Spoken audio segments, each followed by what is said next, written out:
Olá, tudo bem com você? Chegamos ao fim da nossa série Gênesis, Verdades Fundamentais nos primeiros capítulos da Bíblia. Tivemos aqui 10 domingos estudando esse livro maravilhoso, o primeiro livro, escrito por Moisés, cerca de 1.600 anos, 1.500 anos antes de Cristo. Nós percebemos que verdades muito importantes, que estão contidas em toda a palavra de Deus, começam ali, tem o seu esboço ali no livro de Gênesis. O tema de hoje, de volta às origens. Acho que vale a pena nesse momento a gente fazer aqui uma recapitulação. Vamos lá? Recordar o que já vimos. E se você perdeu algum desses temas aí, você pode aqui no canal da Igreja Unasp SP voltar e assistir de novo ou pela primeira vez, compartilhar esses conteúdos. Estão ali. Gênesis, Verdades Fundamentais nos primeiros capítulos da Bíblia. No primeiro domingo dessa série, nós estudamos o tema Quem é o Criador? Nós analisamos aquilo que a Bíblia revela sobre Deus, o Deus único que se manifesta em 3 pessoas, Pai, Filho e Espírito Santo. O segundo tema, uma semana inesquecível, vimos que a Bíblia apresenta uma semana literal de 6 dias de 24 horas, tendo ali o último dia, que foi o tema 3, como memorial dessa criação literal, o Santo Sábado, o 4º mandamento da lei de Deus. O 4º tema foi a Bíblia e o sexo. Nós vimos então que no Gênesis encontramos ali a instituição do sagrado casamento, envolvendo um homem e uma mulher, Adão e Eva. 5º tema, dicas do fabricante. Nós vimos então que a Bíblia também nos ensina como ter saúde, um estilo de vida saudável. Deus quer que tenhamos saúde física, mental e espiritual. Vimos em seguida o capítulo mais triste da Bíblia, capítulo 3, mas que mesmo lá há um lampejo de esperança. E esse lampejo nós vimos no tema 8, a semente da esperança. Antes disso, também estudamos o tema da morte na Bíblia. A mentira que Satanás introduziu no Éden, quando disse para Eva que ela não morreria, mesmo que pecasse. Mas infelizmente, nós vimos os resultados disso.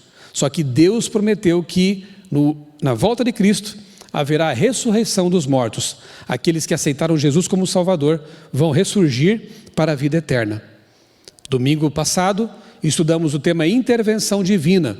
E nós percebemos que não só na volta de Cristo haverá uma intervenção celestial nesse planeta, mas ao longo de toda a história, o Espírito Santo de Deus vem intervindo na vida daqueles que aceitam o seu trabalho, a sua obra maravilhosa na vida deles.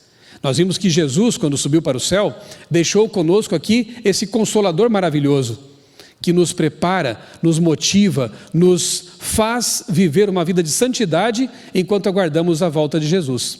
E hoje, então, o tema é de volta às origens. Eu quero convidar você a abrir sua Bíblia em Apocalipse, capítulo 21, 1 a 4.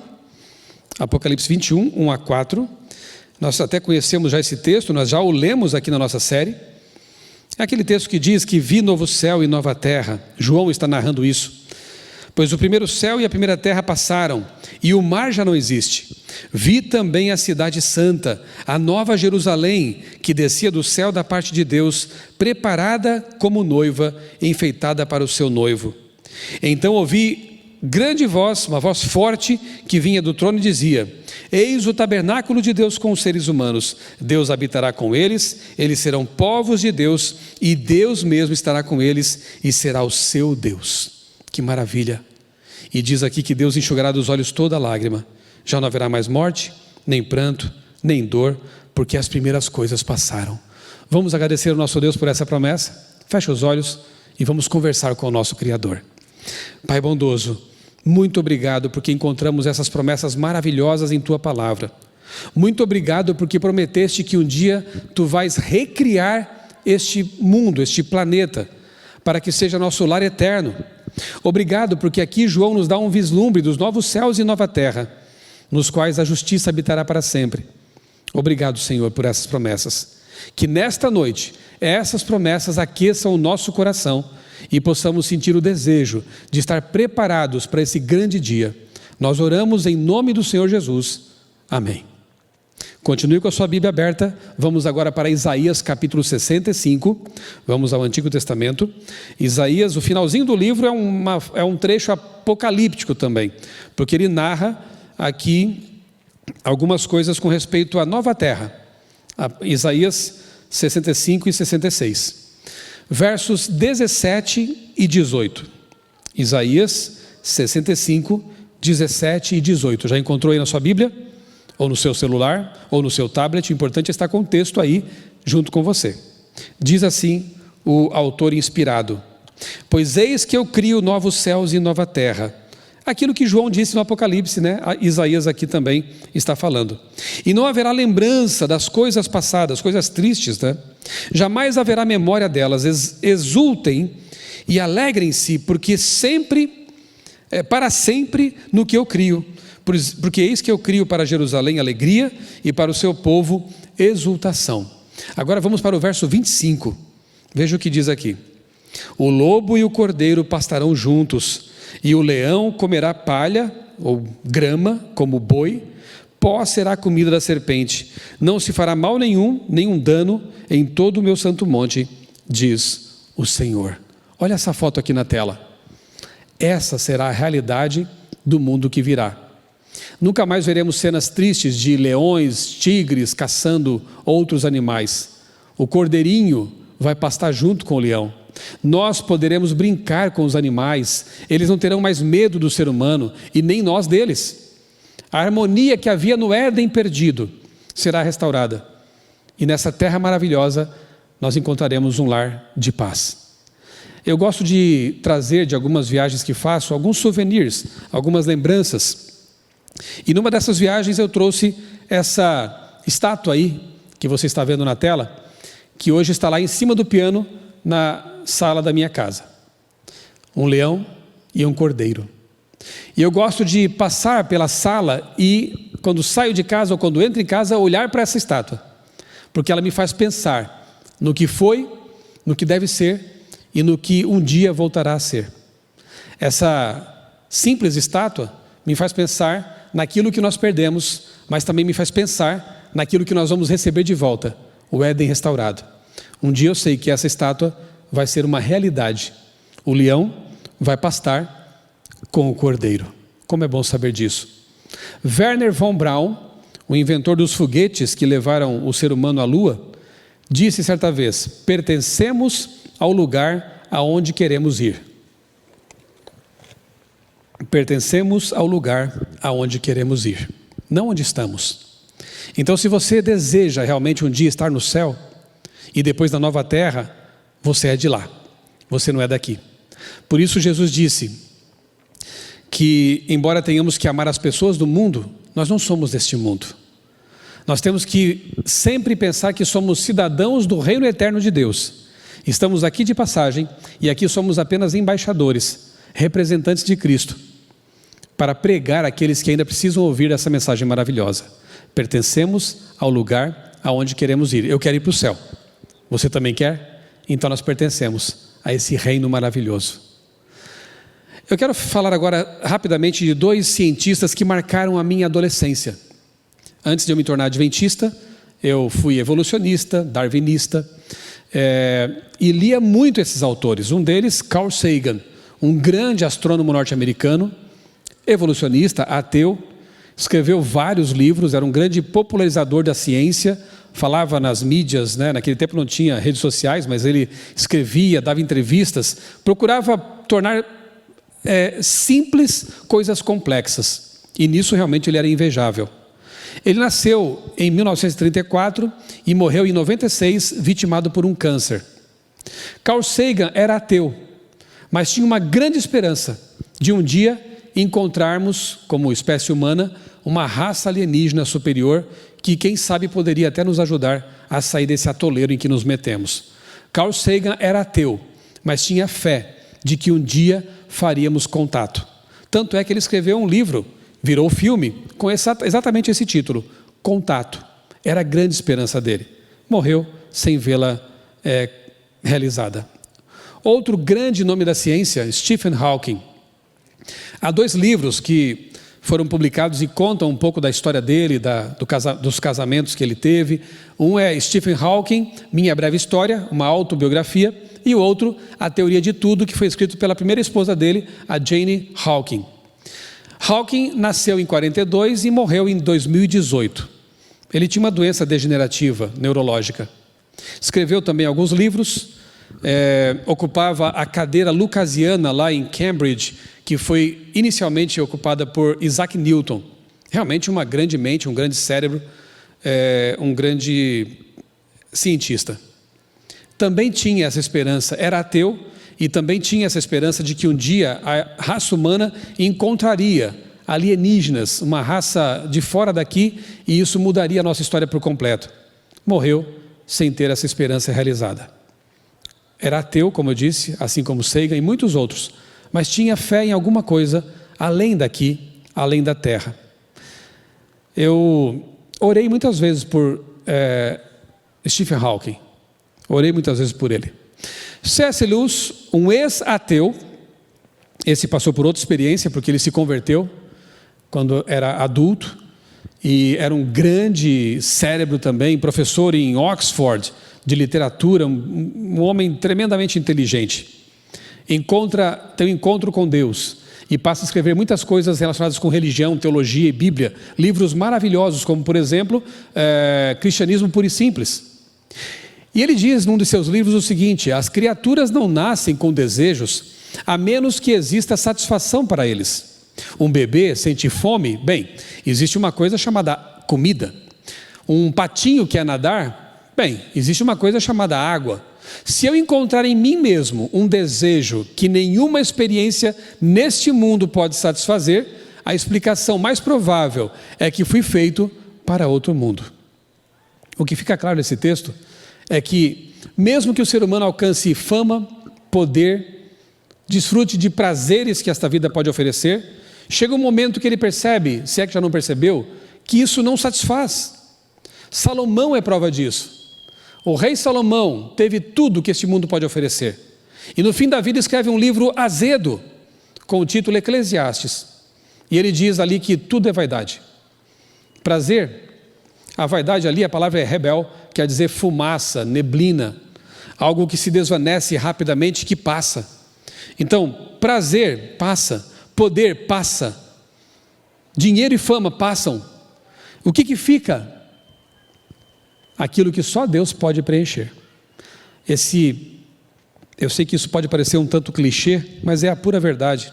Um vazio dentro de nós do tamanho de Deus. Só Deus pode preencher. Quando eu vejo ateus colocando a esperança deles em alguma coisa ou algo transcendente, eu vejo esse vazio clamando por preenchimento.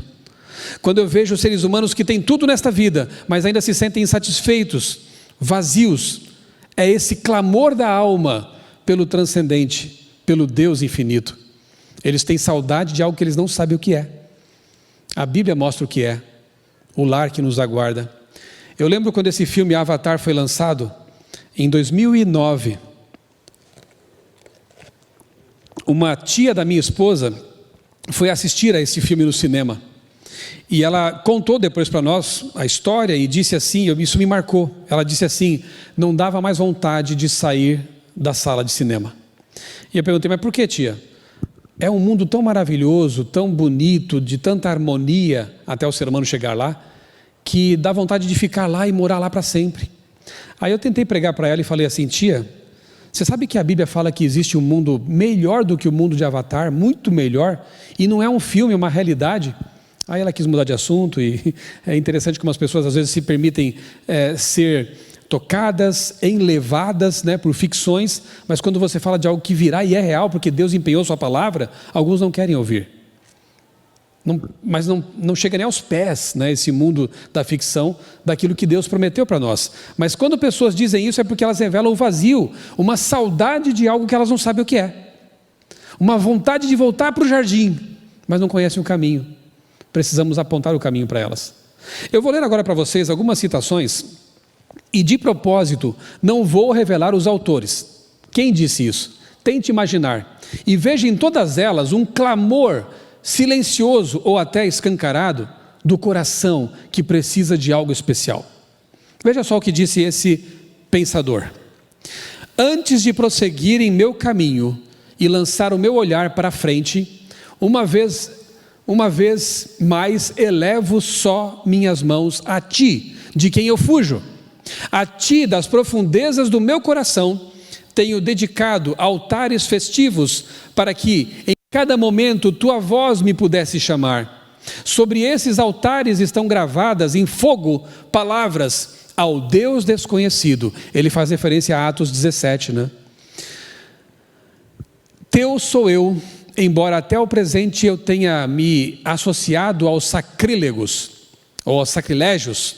Teu sou eu, não obstante os laços que me puxam para o abismo. Mesmo querendo fugir, sinto-me forçado a servir-te. Eu quero te conhecer, desconhecido, tu que me penetras a alma e qual turbilhão invades a minha vida. Tu, ó, o incompreensível, mas meu semelhante, eu quero te conhecer, quero servir só a ti. Você consegue imaginar quem disse essas coisas? Quem escreveu essas palavras? Quem pôs para fora esse clamor profundo do coração? Eu vou te mostrar. Ele, Friedrich Nietzsche, um conhecido filósofo alemão ateu. Em algum momento ele revelou, expressou esse vazio da alma, esse anseio por servir ao Deus de quem ele procurava fugir. Outro texto, aliás, outra experiência, né? Apesar de uma vida de negação a Deus, em 1849, Heinrich Heine, outro filósofo alemão ateu, fez uma declaração que espantou a muitos. Ao arqueólogo Fernando Meyer, que no outono daquele ano visitou Heine, gravemente enfermo e paralítico devido a sífilis, ele tinha uma vida muito dissoluta, o filósofo declarou o seguinte para o seu amigo, abre aspas: pode acreditar, meu amigo, pois é Heinrich Heine quem lhe confia em seu leito de morte. Após longos anos de madura reflexão, depois de considerar atentamente tudo quanto sobre a matéria se tem falado e escrito em todas as nações, cheguei à certeza de que existe um Deus, que é o juiz de todas as nossas ações, de que a nossa alma, aqui ele comete um erro teológico, mas enfim, nossa alma é imortal, já vimos que não é assim, e existe uma vida no além, onde o bem é premiado e o mal é castigado. Não tivesse eu essa fé, persuadido da incurabilidade do meu mal, já há tempo teria posto um fim à minha miserável existência. Teria se suicidado, né? Agora sim, vejo claramente, e quem me conhece, me vê, pode dizer que não falo por coação ou com espírito nublado, mas numa hora em que as minhas faculdades estão tão robustas e arejadas como em qualquer tempo anterior. Louvado seja Deus, porque no fim da vida, Heinrich Heine teve um encontro com Jesus, teve um encontro com Deus. Sabe, eu li anos atrás o livro O Ateísmo Moderno, escrito por George Sigmund, um teólogo e filósofo católico. E nesse livro, o George Sigmund faz ali, conta a história de vários filósofos famosos, como Hegel, Kant, Nietzsche, Heine. E ele mostra que muitos desses filósofos, no fim da vida, quando do alto da sua maturidade, reconsideraram o ateísmo da juventude. Na juventude, cheios de arroubos, cheios de energia, de revolta, de vontade de causar, como dizemos hoje, muitos deles escreveram coisas e disseram coisas que nos fazem perceber assim um ateísmo revoltado até. Mas muitos desses, repito, no fim da vida, com a maturidade, reconsiderando as coisas, como Heine, acabaram reconhecendo que estavam errados e se voltaram para Deus. A alma clama por Deus. Deus nos criou para adorá-lo, para reconhecê-lo. Enquanto essa peça não se encaixa em nossa vida, ela é incompleta, ela é insatisfatória. Outras palavras, tente imaginar quem disse isso. Tu vieste para libertar a raça humana da morte e da infelicidade, para que pudesse haver bênção e ventura em toda parte. E então, na tua próxima vinda, ele até sabia da volta de Jesus, veja só, tudo será diferente. e a cada homem darás a sua parte. Você consegue imaginar quem disse isso? Foi ele, Friedrich Engels, juntamente com Marx, autor do Manifesto Comunista, ateu, mas em algum momento da vida ele deixou escapar esse clamor e disse ali que sabia que Jesus ia voltar, e então tudo seria colocado em ordem. Outras palavras interessantes: o homem, o único ser que não atingiu a sua finalidade, o único membro de toda a criação que é indigno do que Deus criou, mas o Criador benigno não poderia odiar seu trabalho. Ele queria erguer o homem até ele e enviou seu Filho, através do qual proclamou: agora estáis purificados pela palavra que vos anunciei. E aí, você imagina quem disse essas palavras tão bonitas?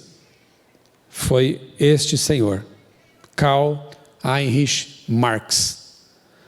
Ateu, dizia que a religião é o ópio do povo, dizia que era uma ilusão, mas em algum momento, em sua juventude, quando ainda tinha fé em alguma coisa, ele disse aquelas palavras: clamor da alma, desejo do coração, percepção de que as coisas humanas são limitadas.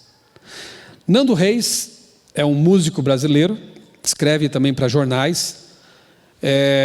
Anos atrás escreveu um artigo no estado de São Paulo. Eu li esse artigo, achei interessante, mas também naquele momento eu orei por ele. Veja o que ele diz aqui. Nando Reis se declara ateu também. Ele escreveu: infelizmente não acredito em Deus. Digo infelizmente, pois essa impossibilidade muitas vezes faz da minha vida um trajeto silencioso e solitário. Eu gostaria de poder dividir com alguém as penúrias e as agruras dessa vida complicada. Quantas vezes não quis eu olhar para o alto e me sentir amparado pela mão do Senhor, quando me vi impotente diante de tantos perigos, quando temi pela vida de meus filhos, vindos e criados para desfrutarem a graça deste mundo, mas que, como todos nós, são vulneráveis à violência que nos acua e nos ameaça. Eu me sinto só, sem poder pedir proteção para os meus entes amados. Nesse dia, quando li esse artigo, tive vontade de dar um abraço nesse homem e dizer assim: você não está sozinho. Você pode compartilhar com o seu Pai Celestial suas angústias, seus medos, suas frustrações.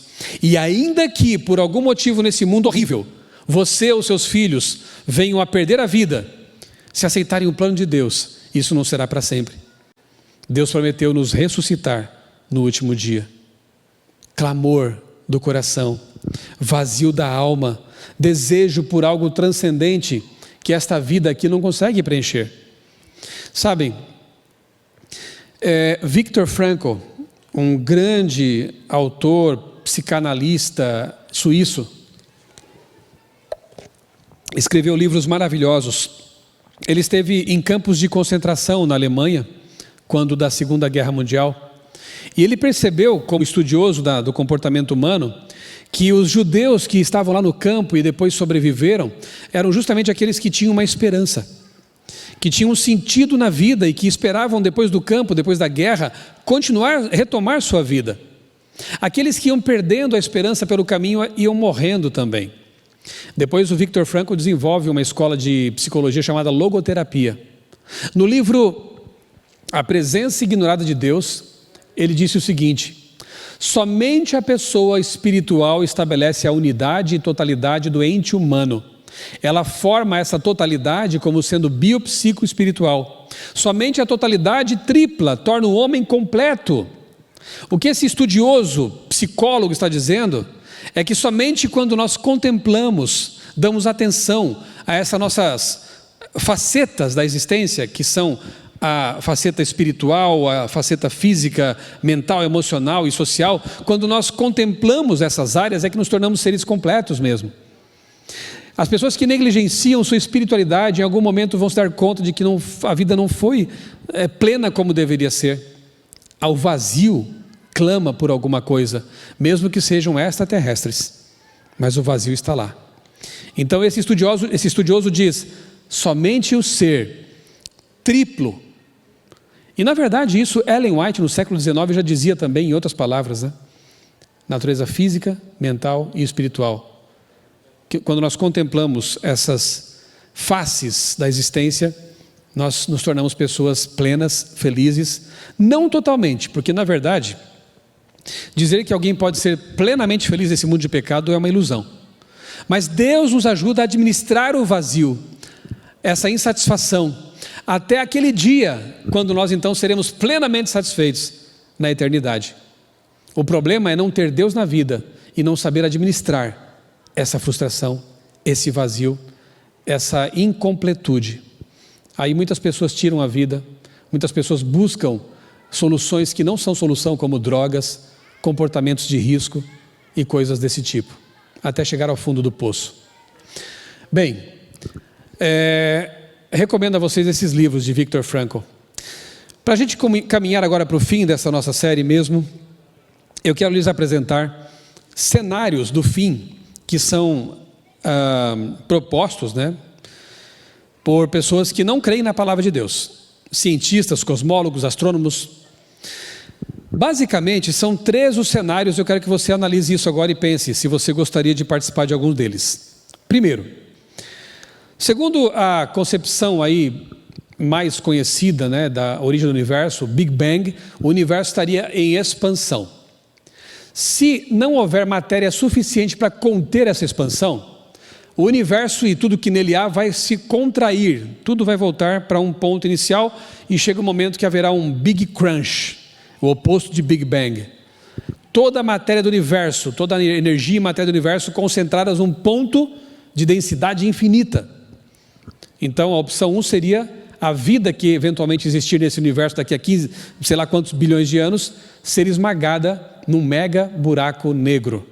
Calma, tem outra opção. Se não houver matéria suficiente para conter essa expansão, o universo vai se expandir indefinidamente. As estrelas vão queimar seu combustível, não haverá mais energia disponível, portanto o universo será um local inóspito, não haverá vida possível aqui. Primeira opção, lembra? Morrer esmagado num buraco negro. Segunda, morrer congelado sem vida no universo sem energia disponível. Calma, tem outra ainda. Há uma terceira opção. Muito antes do fim do universo, dizem os astrônomos que o nosso Sol, uma estrela que não é tão grande assim, tão massiva assim, não vai explodir como supernova, mas ele vai, num último suspiro, expandir, e nessa expansão ele engole, ele torra Marte, Vênus, Terra, e depois ele implode, ele murcha e se torna uma estrela anã. Então a terceira opção, olha só, morrer torrado pelo Sol. O que você prefere? Esmagado por um buraco negro? Morrer congelado num universo sem energia, vida? Ou queimado, torrado por nossa estrela? Não há esperança. Você percebe? Por isso que a filosofia de alguns é comamos e bebamos porque amanhã morreremos. Porque se pensarem no futuro distante, saberão que a humanidade, o universo, estão fadados ao esquecimento. Tudo de que nos orgulhamos tanto aqui na Terra, as nossas grandes realizações, as pirâmides, a Torre Eiffel, tudo o que fizemos de bom e marcou a história, ficará esquecido. Ninguém saberá que estivemos aqui. Não é triste pensar desse jeito? E muito antes disso, teremos morrido. E se nós cremos como creem aqueles que não creem, acabou. Acabou para nós. Graças a Deus, este livro maravilhoso traz uma esperança real. Essa esperança é a volta de Cristo.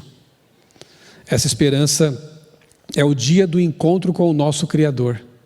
Lá no Apocalipse, nós encontramos textos maravilhosos, como por exemplo Apocalipse 22, que diz que nós contemplaremos o nosso Deus face a face. E aqui, o texto com o qual eu encerro, Eclesiastes 3:11, diz assim: Deus pôs no coração do homem o anseio pela eternidade. É por isso que você não pode ser totalmente feliz aqui, porque só na eternidade nós seremos plenamente felizes. mas tem muita coisa boa para nós aqui agora já. Jesus disse: eu quero que vocês tenham uma vida em abundância, uma vida de esperança, uma vida plena, com uma missão específica. Se nós encontrarmos essa esperança real, tudo fará sentido em nossa vida. Você aceita o plano de Deus para a sua vida? Você aceita o resgate que foi pago por você na cruz? Você aceita a graça salvadora de Jesus? O que eu aprendo de Gênesis, ou dos primeiros capítulos desse livro maravilhoso, é que Deus planejou tudo de bom para nós. É que Deus tinha um plano maravilhoso. Foi momentaneamente quebrado pelo pecado, mas Deus promete a restauração. Os 3 primeiros capítulos da Bíblia falam do que nós tínhamos e perdemos. Os 3 últimos capítulos do Apocalipse falam do que não é nosso, mas um dia será. Teremos de novo acesso à árvore da vida. Teremos de novo acesso ao nosso Deus face a face. E teremos a vida eterna de paz, harmonia e justiça. Entre uma coisa e outra, entre o começo e o fim, nós temos muitas histórias, muitas parábolas, muitas vidas narradas, mostrando o que acontece quando as pessoas se entregam ao plano de Deus. Que nós nos entreguemos ao nosso Senhor e participemos desse futuro glorioso prometido em sua palavra. Vamos orar mais uma vez ao nosso Deus? Senhor, muito obrigado, porque tua palavra nos mostra que no fim tudo dará certo. Se ainda não deu, é porque não chegamos ao fim. Obrigado, Pai, porque a Bíblia nos abre janelas de esperança, porque nós acabamos de rever a promessa da volta de Cristo, e nós queremos estar preparados para esse grande dia. Ficamos tristes pelo que perdemos lá no Gênesis, mas felizes pelo que ganharemos de volta lá no Apocalipse. Abençoa, Pai, essas pessoas que acompanharam esta série, que possamos firmemente estar apegados a Ti, para que quando Cristo voltar, nós possamos subir com Ele para o céu e depois de 1000 anos, receber de presente a terra recriada. Nós cremos nisso porque nós cremos no Deus Criador. O mesmo Deus que criou este mundo e a vida nele é o Deus que vai recriar este mundo para ser o lar eterno dos remidos. Ó Pai, muito obrigado por essa esperança. Nós oramos em nome do Senhor Jesus. Amém. Amém. Muito obrigado a você que acompanhou essa série, Gênesis, Verdades Fundamentais nos primeiros capítulos da Bíblia. Eu espero de todo o coração que tenha sido uma bênção para você, tanto quanto foi para mim. Continue acompanhando as programações aqui do NASP Campus São Paulo, os sermões, as pregações. Compartilhe esses conteúdos para alcançar mais pessoas com a palavra de Deus, a fim de que elas tenham a mesma esperança. Que Deus abençoe grandemente a sua vida e também a sua família.